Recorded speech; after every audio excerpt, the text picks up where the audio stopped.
अपनी मरहुमा बीवी और पाकिस्तान की नामवर पॉप स्टार नाजिया हसन से जुड़ी हसीन यादें भी शेयर की।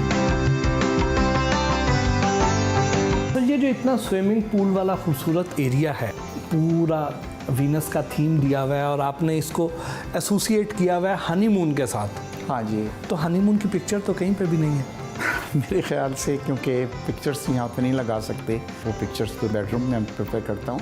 मगर दिस इज़ ट्रू जी कि this is the place where I went for the honeymoon. बल्कि एक न्यूज़पेपर में एक बार हम एक कॉलम लिखा था और उन्होंने इसको लिखा था कि little Venice in my house. कभी कभार जब इंसान थक जाता है, कुछ म्यूज़िक सुनना चाहता है और कुछ फिल्म वगैरह देखना चाहता है, तो ये मेरा एरिया जो है वो बहुत प्राइवेट एरिया है। मुझे खुद स्विमिंग का भी बहुत ज़्यादा शौक़ है।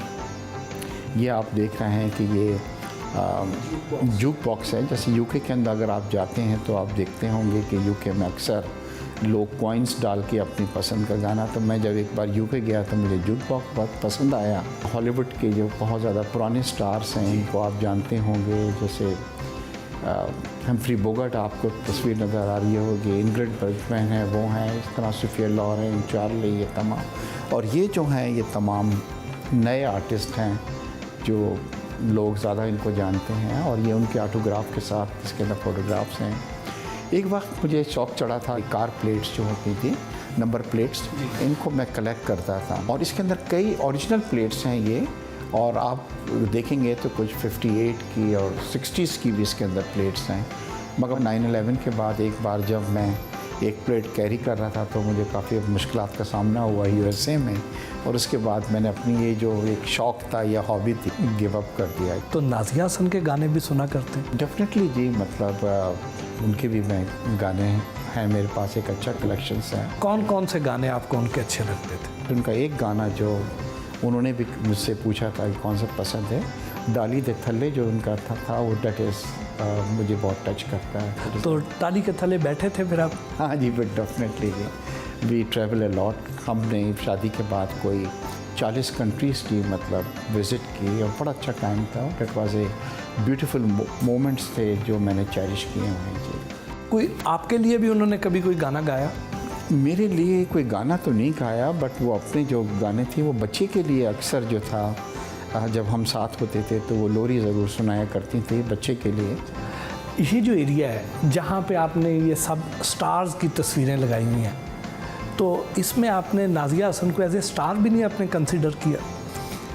नहीं जी, she is definitely, I mean more than a star, she was my wife जी। मेरा थोड़ा सा चीज़ों को प्राइवेट रखना मैं प्रेफर करता हूँ, और मेरा ये है कि क्योंकि ये पब्लिक प्लेस है जहाँ पे अक्सर डिप्लोमेट्स वगैरह भी आते हैं, मगर definitely she is in my heart, she is in my bedroom, we have beautiful pictures together जी। ये क्यों इतनी कंट्रोवर्सीज़ क्यों इतना सामने आ गई, लोगों ने इतनी ज़्यादा इल्ज़ाम तराशियाँ क्यों की?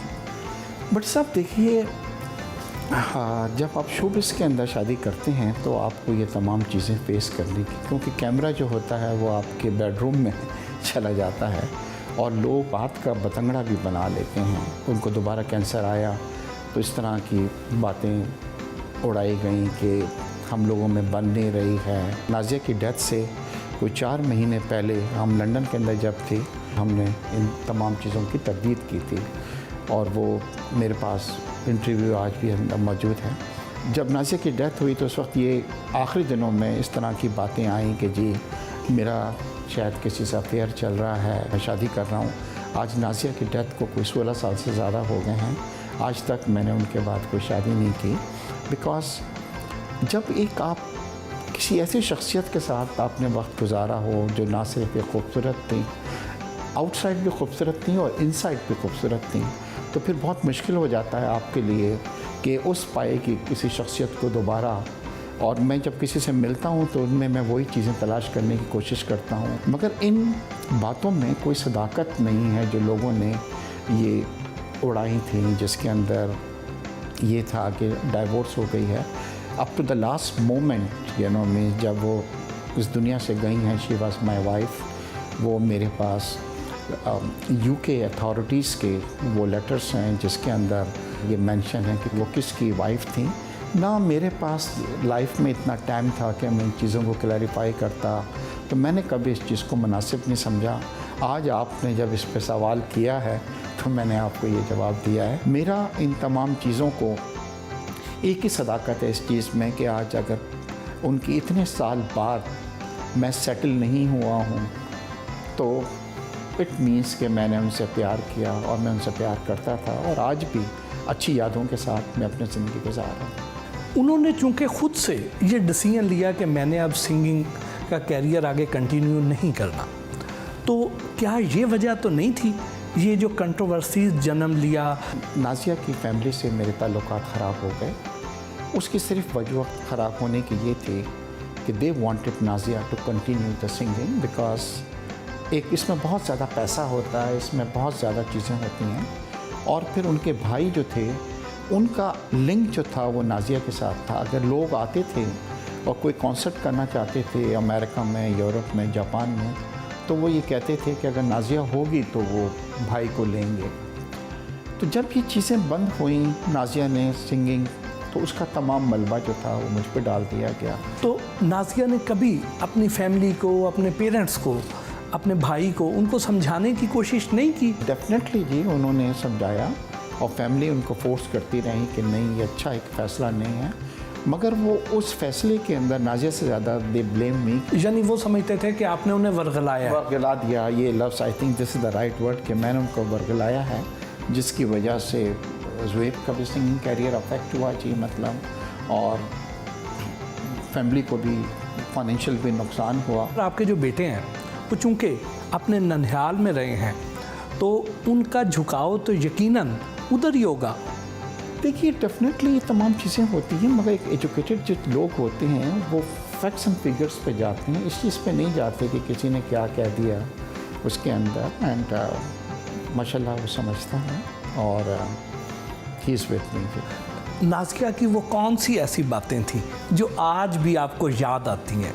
सबसे अच्छी चीज़ मुझे जो पसंद थी ना, she was very easy going. आम तौर पर सेलिब्रिटीज़ जो होती हैं उनके बड़े नखरे होते हैं, मतलब बहुत ज़्यादा डिफ़िकल्ट होती हैं, मतलब चीखना चिल्लाना करती हैं।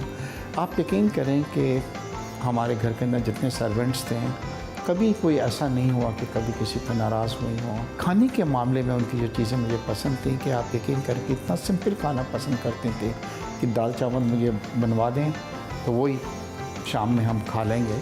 अगर मैं उनके लिए कोई तोहफ़ा लेता था तो वो मुझे करती थी कि नहीं ये फ़जूल ख़र्ची है और मुझे पसंद नहीं है। तो मुझे हैरानगी ये होती थी कि घर के अंदर अगर वो होती थी कि ये वही शख्सियत है जिसको लोग बाहर दे के कहते हैं कि जी ये बरसगीर की एक बहुत बड़ी सेलिब्रिटी है।